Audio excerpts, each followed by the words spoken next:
السلام علیکم دوستو، آج کی کہانی ہمارے قریبی دوست نے شیئر کی ہے۔ آئیے انہی کی زبانی سنتے ہیں۔ ہم میں سے بہت سے لوگ ہر سال میں گرمی میں سمندر کی سیر کو ضرور جاتے ہیں۔ اہل کراچی کی خوش قسمتی ہے کہ یہاں کافی سارے بیچز موجود ہیں، جہاں خاص طور پر جون جولائی میں بے انتہا رش ہوتا ہے۔ ہماری فیملی نے بھی پکنک پلان کر لی۔ بہت عرصے بعد پکنک کا پلان بنا تھا۔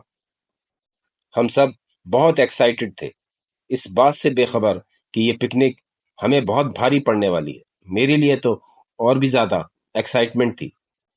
میرے چھوٹے ماموں کی بیٹی وانیا، جو آج میری وائف ہے، اس وقت میری منگیتر تھی۔ وہ بھی آ رہی تھی۔ میری اور وانیا کی منگنی 6 ماہ پہلے ہوئی تھی۔ 15 جون کا دن طے ہوا۔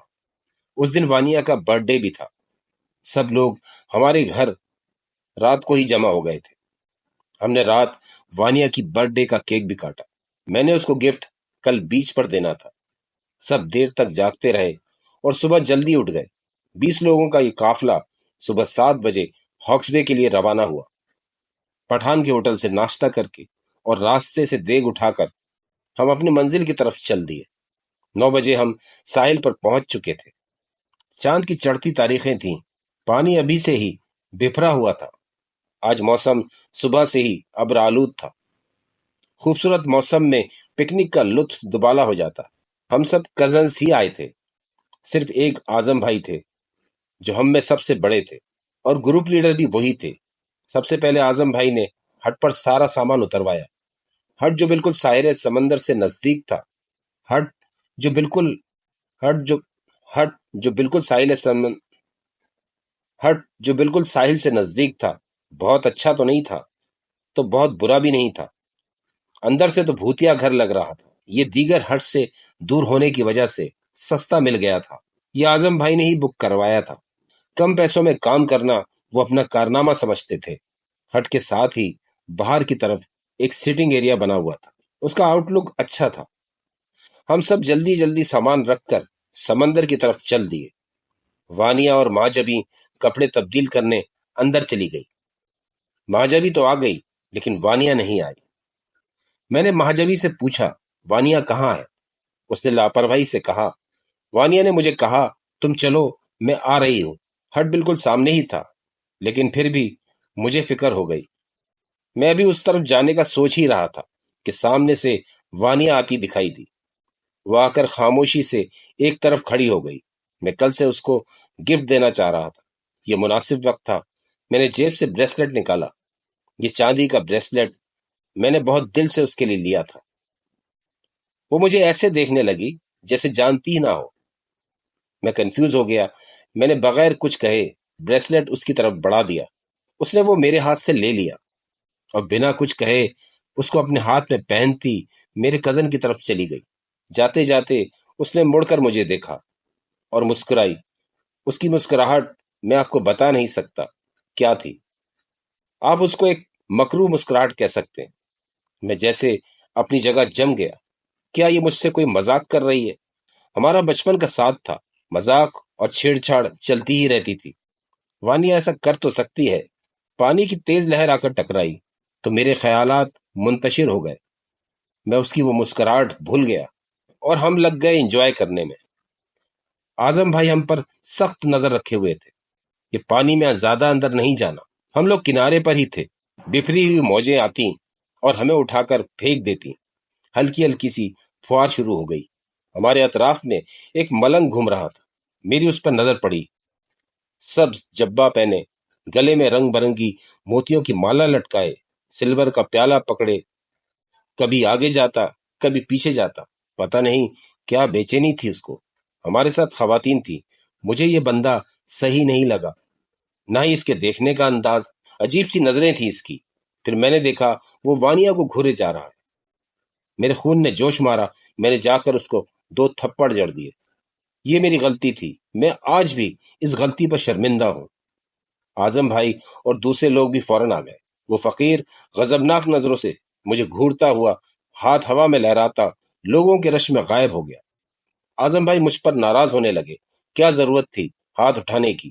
وہاں کا کوئی مقامی بندہ بھی آ گیا۔ اس نے کہا، صاحب جی، یہ اللہ لوگ بندہ ہے، آپ نے اچھا نہیں کیا۔ میں نے کوئی جواب نہ دیا۔ اب مجھے اطمینان ہو گیا تھا۔ میں نہیں جانتا تھا کہ یہ اطمینان عارضی ہے۔ ہم لگے ہوئے تھے پانی کے ساتھ کھیلنے میں۔ وانیا بھی میرے کزنز کے ساتھ تھی۔ تھوڑی تھوڑی دیر بعد مڑ کر مجھے دیکھتی۔ اب میں بھی اس چیز کو انجوائے کر رہا تھا۔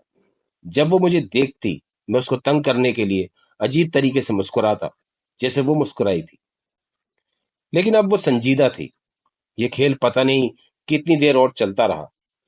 اعظم بھائی نے کہا بھی کہ اب ہٹ میں چلتے ہیں، لیکن کوئی سن نہیں رہا تھا۔ 12 بجے تک پانی بہت زور پکڑ چکا تھا۔ اچانک ایک ایسی زوردار لہر آئی، سب لوگ ہی اس میں گر گئے۔ کوئی کہیں گیا اور کوئی کہیں۔ جیسے ہی پانی کا زور ٹوٹا تو مجھے جھٹکا لگا۔ وانیا ان میں کہیں نہیں تھی، وہ میرے سامنے ہی تو تھی۔ میں نے اس کو دیوانہ وار آوازیں لگانا شروع کر دی، اور باقی لوگ بھی وانیا کو پکارتے ادھر ادھر بھاگنے لگے۔ کیا وہ پانی میں بہہ گئی؟ دور بکھرے ہوئے سمندر میں ہمیں وہ کہیں نہیں دکھ رہی تھی۔ چونکہ ہمارا ہٹ دوسرے ہٹ سے فاصلے پر تھا تو یہاں لوگ بھی نہیں تھے۔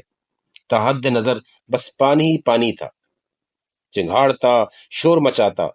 ہمارے دل بہت تیز دھڑک رہے تھے۔ میرا تو دل بیٹھنے لگا۔ میری آنکھوں کے سامنے اندھیرا آ رہا تھا۔ ایک دم بارش تیز ہو گئی۔ خواتین نے تو اب باقاعدہ رونا شروع کر دیا تھا۔ اعظم بھائی اور ہم سب خواتین کو لے کر ہٹ کی طرف آ گئے۔ سمجھ میں نہیں آ رہا تھا کہ وانیا گئی تو کہاں گئی۔ بارش بہت تیز ہو گئی تھی۔ ہم لوگ برے حال میں ہٹ میں داخل ہوئے، اور جب اپنے موبائلز نکالے تو سگنلز نہیں تھے۔ بارش لمحہ بہ لمحہ تیز ہوتی جا رہی تھی۔ اچانک گل کے چیخنے کی آواز سے سب اچھل پڑے۔ وہ آواز اندر سے آئی تھی۔ ہم سب بھاگ کر وہاں گئے۔ سانس رک سی گئی۔ اگلے پل ہی شکر کا سانس لیا۔ وانیا کمرے کے بیچوں بیچ بے ہوش پڑی تھی۔ یہ یہاں کیسے آئی؟ کیا ہوا اس کے ساتھ؟ ان سوالات سے اہم یہ بات تھی کہ اس کو ہوش میں لایا جائے۔ اس کی سانسیں چل رہی تھی، بس بے ہوش تھی۔ گل، سائمہ سب اس پر پڑ پڑ کر دم کر رہی تھی۔ پھر جا کر اس کو ہوش آیا۔ جب اس سے سوال کیا گیا کہ وہ یہاں کیسے آئی تو وہ بس ہماری شکلیں دیکھنے لگی۔ اعظم بھائی نے کہا ابھی اس کو چھوڑ دو، گھر جا کر پوچھ لینا۔ باہر موسم بھی اچھا نہیں تھا۔ ابھی دن کے 2 ہی بجے تھے۔ بارش کی وجہ سے ماحول میں اندھیرا سا چھا گیا تھا۔ فی الوقت یہی طے ہوا کہ کھانا یہیں کھا لیا جائے۔ اب جب کھانا لگا تو ہم سب نے جو دیکھا، ہم اپنا کھانا ہی بھول گئے۔ منظر ہی عجیب تھا۔ وانیا تیزی سے آ کر دسترخوان پر بیٹھ گئی۔ اس نے ڈش میں پڑی ساری بوٹیاں اپنے پلیٹ میں نکال لی، اور سر جھکا کر دونوں ہاتھوں سے بس وہ بوٹیاں کھا رہی تھی۔ اس کے کھانے کا انداز بہت ہی وحشیانہ تھا۔ ساری لڑکیاں ڈر کر ایک سائیڈ ہو گئیں۔ ہم تمام لڑکے بس حیرت سے دیکھ رہے تھے۔ وانیا تو اتنی نزاکت اور نخروں سے کھانے والی تھی۔ اچانک میری نظر اس کے ہاتھوں پر پڑی۔ اس کے ہاتھوں میں وہ بریسلٹ بھی نہیں تھا۔ سب دم سادھے وانیا کو دیکھ رہے تھے۔ کسی میں ہمت نہ تھی اس کو روکنے یا ٹوکنے کی۔ جب پلیٹ اور ڈش میں بوٹیاں ختم ہو گئیں تو وہ تیزی سے دیکھ کے پاس گئی۔ اعظم بھائی جو دیکھ سے کھانا نکالنے کے لیے بیٹھے ہوئے تھے، ان کو ہٹا کر خود بڑی مہارت سے چن چن کر پلیٹ بھر کر بوٹیاں نکالی اور پھر بیٹھ گئی۔ میری تو اب بس ہو گئی تھی۔ میں آگے بڑھ کر کچھ کہنے ہی والا تھا کہ اعظم بھائی نے روک دیا اور اشارہ کر کے ہم سب کو باہر آنے کو کہا۔ وانیا مگن تھی۔ ہم سب آہستہ آہستہ باہر آ گئے۔ میں بھی دل پر پتھر رکھ کر باہر آ گیا۔ اعظم بھائی نے جلدی سے دروازہ بند کر دیا، باہر سے کنڈی بھی لگا دی۔ مجھے لگتا ہے یہ معاملہ کچھ اور ہے۔ تیز برستی بارش اور سمندر کا شور۔ اعظم بھائی کی بات صحیح سے سمجھ نہیں آ رہی تھی۔ ہم یہاں بری طرح پھنس گئے ہیں۔ وانیا صحیح نہیں ہے۔ کیا ہوا ہے وانیا کو؟ میں نے تیز آواز میں اعظم بھائی سے پوچھا۔ دیکھو حسن، یہ وقت جذباتی ہونے کا نہیں ہے۔ عدیل اور تم میرے ساتھ چلو، ہم آس پاس کے لوگوں سے بات کرتے ہیں، کوئی راستہ نکالتے ہیں۔ 3 بج رہے ہیں، شام سے پہلے کسی بھی حال میں یہاں سے روانہ ہونا ہے۔ باقی لڑکے یہیں رہیں گے۔ گاڑی میں کچھ کھانے پینے کا سامان ہے، تم لوگ خواتین کو کھلاؤ اور دروازہ نہیں کھولنا۔ سب کو ہدایت دیتے اعظم بھائی مجھے اور عدیل کو لے کر آگے کی طرف چل دیے۔ جن لوگوں کے ہٹس تھے، ہمیں وہ مقامی لوگ کچھ فاصلے پر ہی مل گئے۔